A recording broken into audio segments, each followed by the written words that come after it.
आज हम लोग दोस्तों आणविक द्रव्यमान के बारे में पढ़ेंगे। जैसा कि आजकल एग्ज़ाम में जो है आणविक द्रव्यमान से क्वेश्चन पूछे जा रहे हैं। जैसे अगर परमाणु का आणविक द्रव्यमान या परमाणु द्रव्यमान पूछा जाएगा तो इस तरीके से हम लोग देखेंगे। जैसे हाइड्रोजन का यहाँ दिखाया गया है 1 और ऑक्सीजन का 16 और कार्बन का 12 और सोडियम का 23। सेम इसी तरीके से जो है और भी परमाणु हैं जिनके आणविक द्रव्यमान होते हैं और उनको आप लोगों को जो है याद करना है। जब आप लोग परमाणु द्रव्यमान याद कर लेंगे तो आप लोग आणविक द्रव्यमान निकालना जान जाएंगे। जैसे कि यहाँ क्लोरीन का भी दिया गया है 35.5।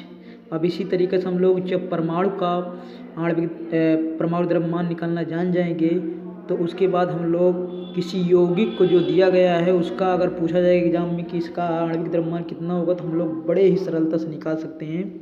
जैसा कि यहाँ दिया गया H2O, इसे जल कहा जाता है और इसमें जो है H का हमने अभी दिखाया था परमाणु द्रव्यमान 1 है और यहाँ नीचे 2 लगा है तो इससे हमने 2 से गुणा कर दिया। और आगे जो लिखा गया है ऑक्सीजन यानी O, ऑक्सीजन का परमाणु द्रव्यमान 16 है, उसे हमने क्या किया उसमें प्लस जोड़ दिया 16, तो इसको हमने 2 एकनम 2 हो गया और इसमें हमने 16 जोड़ दिया, ये 18 आ गया। अर्थात जो है H2O यानी जल का जो आणविक द्रव्यमान है वो 18 आ गया। इसी तरीक़े से हम लोग और देखेंगे। जैसे CO2 का पूछा जाए कि इसका आणविक द्रव्यमान क्या होगा तो हम लोग देखे हैं कि कार्बन का जो है यानी C का परमाणु द्रव्यमान जो है 12 है, उसको हमने जोड़ा ऑक्सीजन में और ऑक्सीजन का यहाँ 2 परमाणु दिया गया यानी O2 लिखा गया है। इसका मतलब यहाँ ऑक्सीजन के 2 परमाणु हैं तो हमने एक परमाणु का द्रव्यमान लिखा 16 और उसे हमने गुणा किया 2 से, तो 2 से हमने गुणा किया तो 12 लिख लिया गया और यहाँ 16 दूना 32 हो गया। हमने 12 और 32 को जोड़ लिया तो यहाँ मान आ गया 44, अर्थात यहाँ CO2 का आणविक द्रव्यमान आ गया 44। तो आप लोग देख रहे होंगे किस तरीके से निकल रहा है।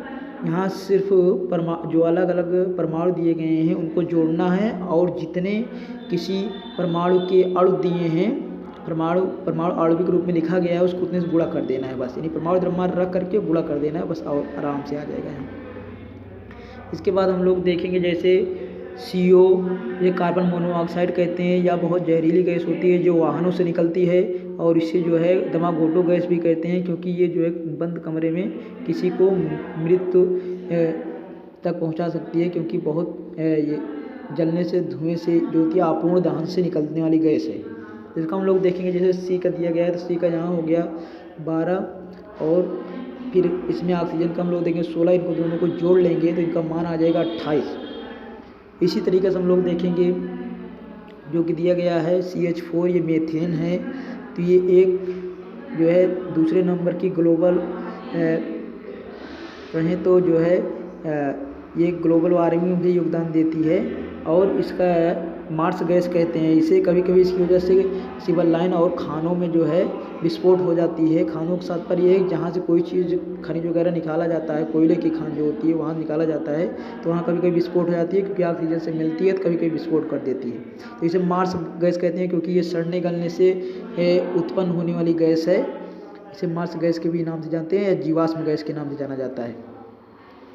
अब इसमें देखेंगे CH4 में जिसे मीथेन कहा जाता है तो C यानी कार्बन का परमाणु द्रव्यमान यहाँ 12 दिया गया है। इसको जोड़ेंगे हाइड्रोजन, तो हाइड्रोजन का 1 होता है परमाणु द्रव्यमान, उसे गुणा करेंगे। इसके 4 परमाणु हैं तो 4 से गुणा करेंगे। इस तरीके से इसको गुणा करके हम लोग जोड़ लेंगे तो 12 4 इसका हो जाएगा 16। इसी तरीके से जैसे हम लोग क्या करेंगे कि यहाँ नमक का निकालेंगे। नमक का जिसे सोडियम क्लोराइड पढ़ा जाता है तो सोडियम क्लोराइड का हम लोग देखेंगे NaCl है, यहाँ Na है सोडियम। सोडियम को प्रतीक Na से दिखाया जाता है। Na का मतलब है नेट्रियम, ये इसका लैटिन नाम है यानी वैज्ञानिक नाम है जो पूरी दुनिया में एक ही होता है। और ये है क्लोरीन, तो सोडियम क्लोरीन नमक है यानी एक साल्ट है। समुद्र में सबसे ज़्यादा जो तत्व पाया जाता है वो सोडियम ही पाया जाता है।